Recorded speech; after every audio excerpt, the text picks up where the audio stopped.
Sure. This is a little early. No. Oh, otherwise that's... Here's rolling.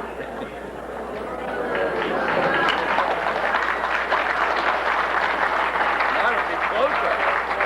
Memorial Day, I would be closer. I would be closer. A program where we said we wanted to have a representative from the Pentagon speak to you. Will you all rise? Get up there. We're all members, right? Now, show up.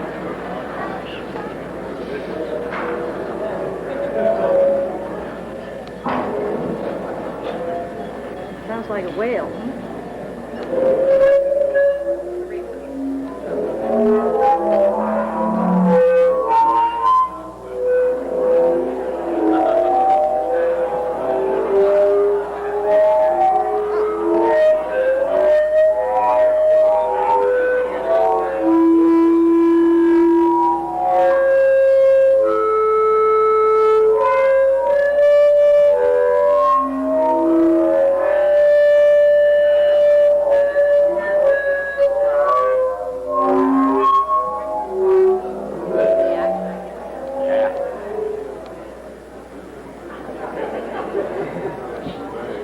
Now he's gone out of the room. Last goddamn time I let the Navy set up my equipment.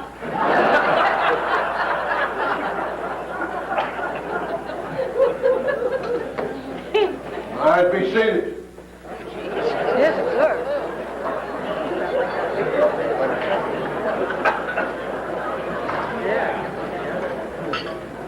Now I want you all to remember that no bastard ever restored a truck by dying for his part supplier. He did it by making a damn part supplier die for him. Now all this stuff you may have been hearing about the American Truck Historical Society not being a sound, viable organization, being afraid to come together as a group, is a lot of horse dung. American Truck Historical Society people love to get together. Gives them a chance to spend money. Don't touch it. Love the sting of Fondo. You were kids. You all admired the toughest boxer, the fastest runner, big league ball player, the guy that took that rusted piece of crap he found in some farmer's backyard and restored it into something beautiful. Now, this society is a team. It eats, lives, sleeps, fights, survives as a team. This individual hero stuff is a lot of crap. The biggest bastards who wrote that stuff about individuality for Hemmings magazine don't know anything more about restoring trucks than they do about fornicating. Now, if any of you here don't know what that means, you've obviously never done business with someone that had a part you wanted.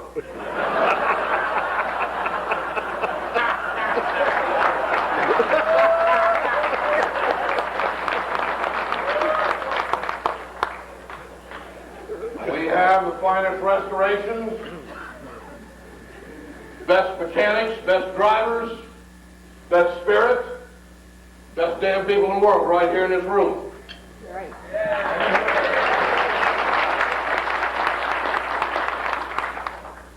You know, by God, I actually pity those pussies in those regular old car clubs you're going up against.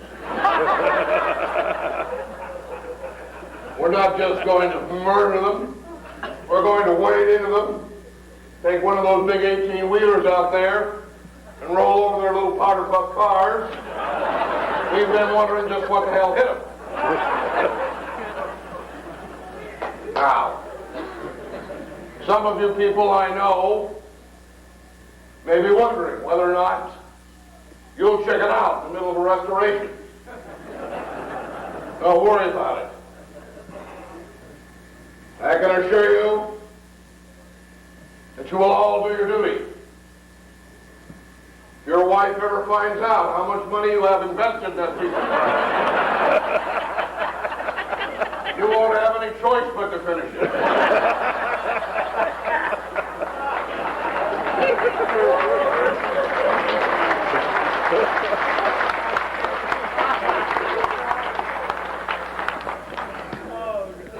Now,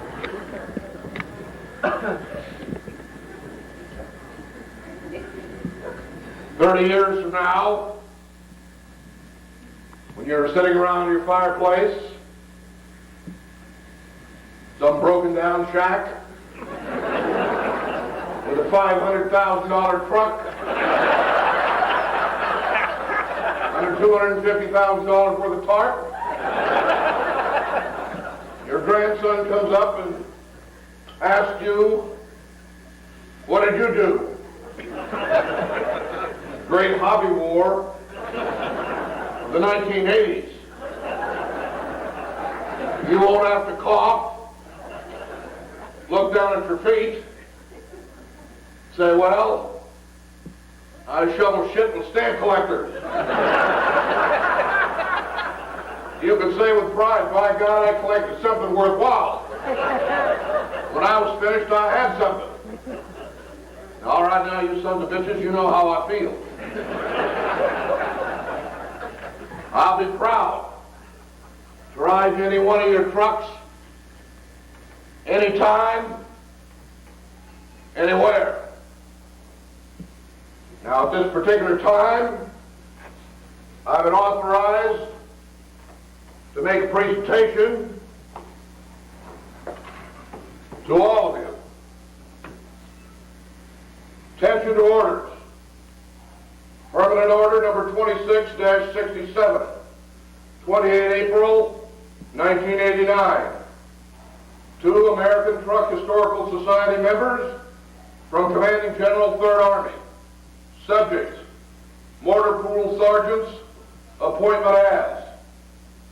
1. By order of the Commanding General, all members in good standing of the ATHS are hereby appointed Master Sergeants, grade E6, in the 3rd United States Army Motor Pool, effective upon receipt of these orders by a verbal order Commanding General with date of rank of 6 June 1945. 2. Said personnel are herewith assigned to primary and permanent duty as Motor Pool non-commissioned officer in charge with complete authority to buy, beg, borrow, remove, steal, requisition, commandeer, pirate, find, on post, liberate, or otherwise obtain any necessary parts required to keep the vehicles under their supervision and control in perfect and pristine running condition at all times. 3. Civilian contractors, junkyard dealers, parts suppliers, wives, girlfriends, and all others shall render any assistance required by these motor pool personnel in the performance of their duty, including but not limited to A. Procurement of cold beer, as many and as often as required. 2. Wrench handing, as many and as often as required. 3. Parts cleaning in the bathtub. 4. Storing vital spare parts inventory in the bedroom. And such other services as may be requested by the motor pool sergeant from time to time. Be advised, the maintenance of the vehicles of this Army are of vital importance to our war effort, and all efforts to keep them rolling are appreciated by myself and that bastard Dwight D. Eisenhower. Signed, G.F. Patton, Jr., General United States Army Commanding. You are herewith all appointed as Master Sergeants, grade E6, in the 3rd Army. Please rise for the oath of office. That's the first test. Everybody on your feet. Wives too, what the hell? I know who the real commanding officers are. All right, raise your right hand. Check each other. I've got time to screw around with this. I do solemnly swear to go to any great lengths to get that last part, new NOS or anything else, Make my truck the A number one. King of the road. To hell with the grandkids. The mortgage. The dog. The IRS. And anything else that gets in my way. So help me God. Sit down. We got a First Army insignia on there. You know that? That's First Army, yeah. Well, the good news is you're all master sergeants. Bad news is there's no way out of this chicken shit outfit. Till the last junker on the last farm is purchased for an outrageous price and is sitting in your front yard, half stripped, but gonna be finished Sunday. By the way, I might point out that the Surgeon General, one of the few things the old son of a bitch has not decided is bad for you is restoring vehicles. But he did say to me as I came down here tonight that 1 out of every 3 people in the truck restoration business was mentally ill. So look to the right, look to the left. They look okay, pal, you're it.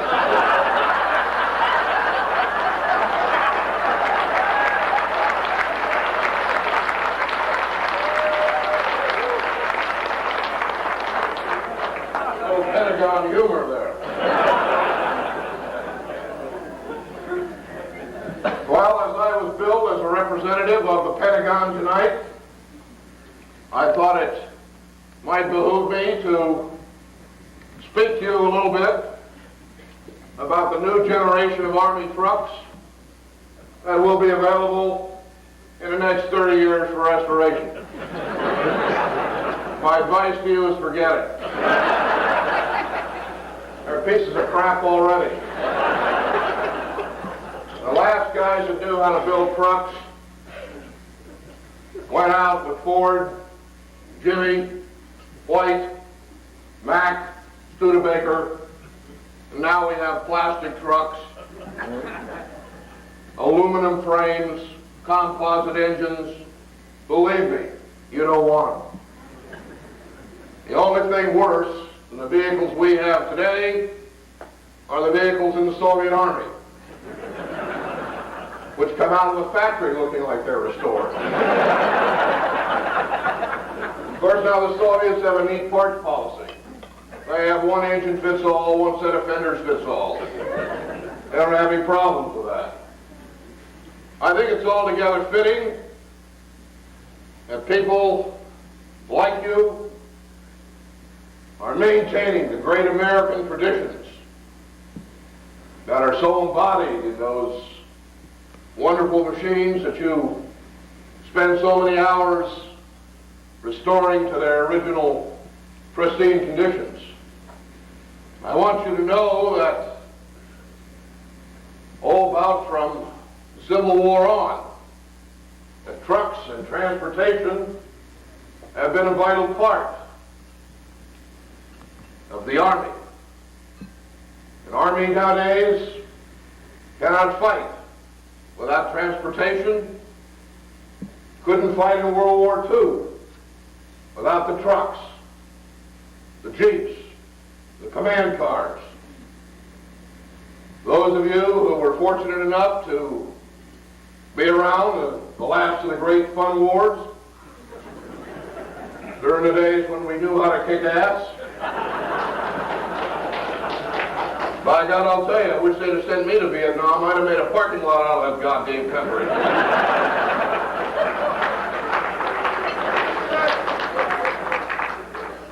I'll tell you this. Those of you that have restored those trucks, drive all of those comfortable miles on the freeway at 35 to 40 miles an hour, with your follow truck picking up parts. I know what that's like. Since I retired, Mrs. Patton thought I had to have a hobby. She made the mistake of suggesting that I might want to restore one of my old vehicles. By God, she'll never do that again.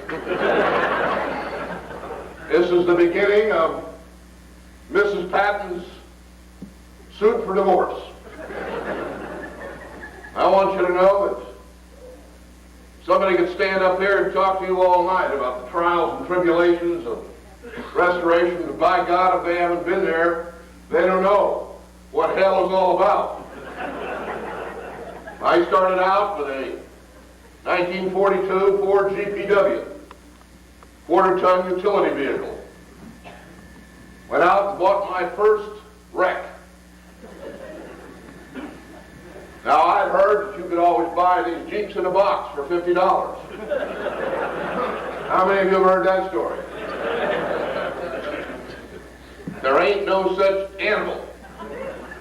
Any of them that are around are either one restored, and they want too goddamn much money for them, or two, they're owned by a farmer who wants too goddamn much money for it. Whatever happened to the old farmer economy, where these guys would share with you?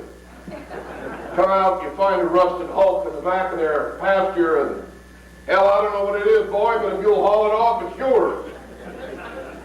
I know what it is, boy, you can have it for $3,800.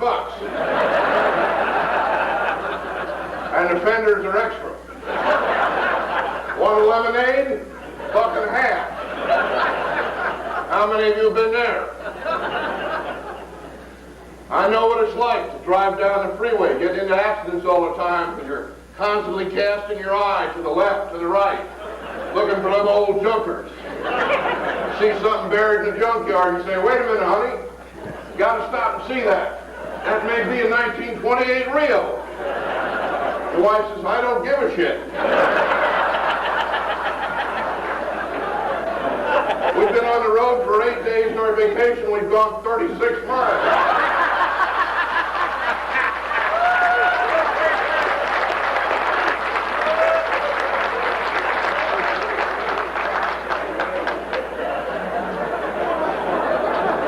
Mrs. Patton and I now take separate vacations. I know about that bargain you buy. You haul it home, and you're so proud of it. You get it in the front yard, and your wife is standing in the doorway with that look. You didn't buy another piece of shit. We got 6 of those things in the backyard already. When are you going to finish the first one? See, I know about this stuff.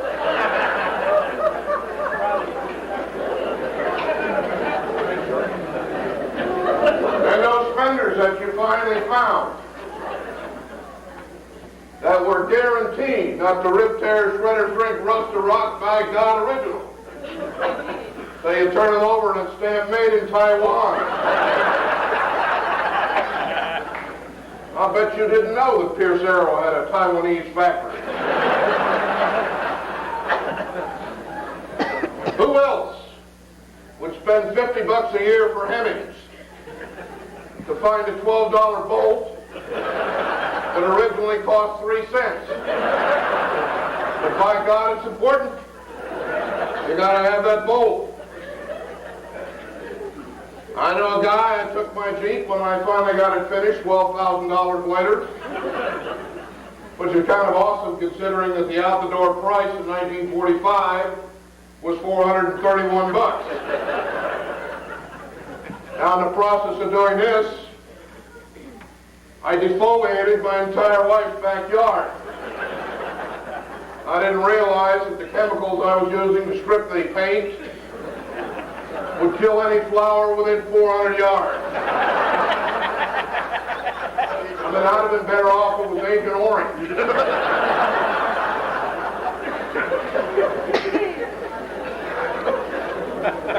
Then, of course, I had the problem of getting it out of the backyard, because it went in piece by piece. I ain't got a driveway that goes back that far. I Adios, $400 for the fence. And I put it on the road for the first time. Driving down to Knott's Berry Farm, just proud as could be. New paint, new canvas, new everything. Driving along, about 10 miles, till smoke starts pouring out of everything. One of the things I'd forgotten to do was release the emergency brake. So in the middle of the day, in my pristine uniform, not having a fire extinguisher, and only a cup of coffee, the coffee went first, and we used what is known in the service as a field expedient.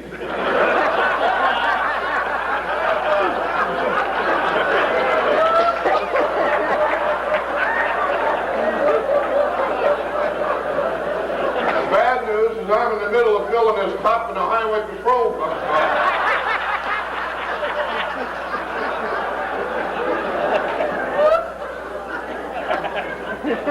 They had a fire extinguisher and I'm left with trying to explain a half-filled coffee cup full of piss.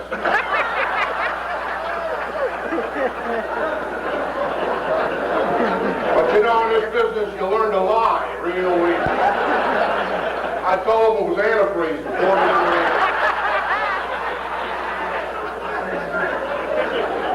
You know, you gotta ask yourself, why the hell do we pick this hobby? You sure as hell can't sneak anything in the house. Stamp collector, something like that, you know, shove one of them puppies under the door, who's gonna know? You can bring some 8,000-pound rusted Hulk, pretty damn hard to disguise it. And then there's the day that you have to go somewhere and your wife finds your receipt box. You know that shoe box you got buried away? You know, the real set of books. How much have you spent on this so far, honey? Oh, just, I don't know, you know, I got a lot of parts from my friends. Most of this stuff I made.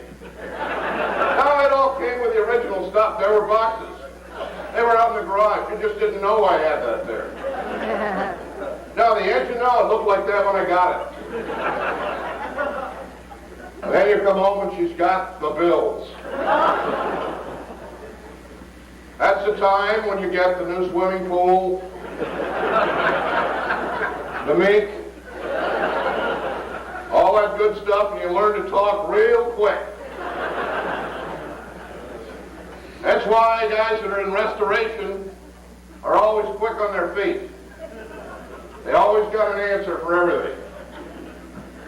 I remember one old boy was into restoration for a long time, walking down the street with his friend and saw an old dog out there in the middle of the road kind of licking himself. The guy says to the restorer, God, I wish I could do that. Restoration guy says, why don't you make friends with him? Maybe he'll let you.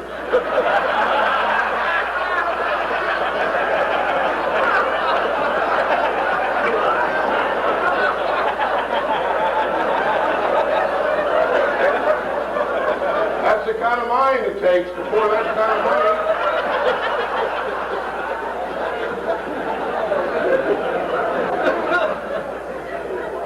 And you know you ain't never going to get it out of there. But it is fun, isn't it? Yeah.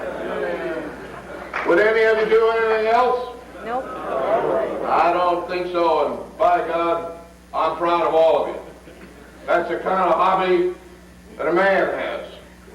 I saw on TV the other day, believe it or not, there's a guy collecting Barbie dolls. He's got 8,000 Barbie dolls. So wives, the next time you're a little annoyed, you got this great big 600 horsepower blown Jimmy sitting out in front.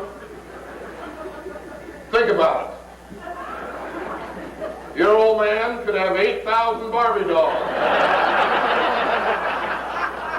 And who could you invite over to the house to meet him?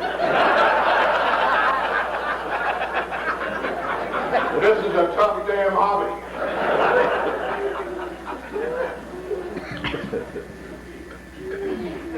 Well, I promised that I would keep this short because I know you're all old. You want to get out there and take a leak? If you're going to drive home tonight, save it in case your brake bands catch on fire.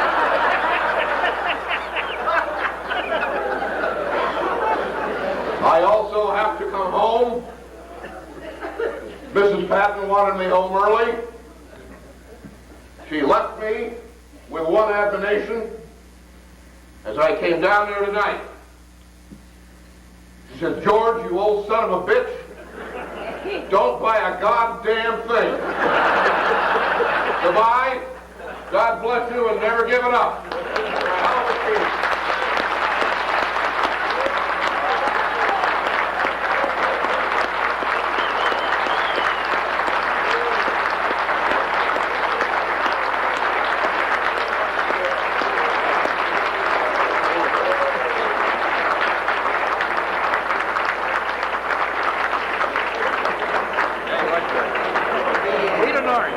Thank you all. Terrific audience. And then every word. General Dick Pierce. That was General Dick Pierce. Right.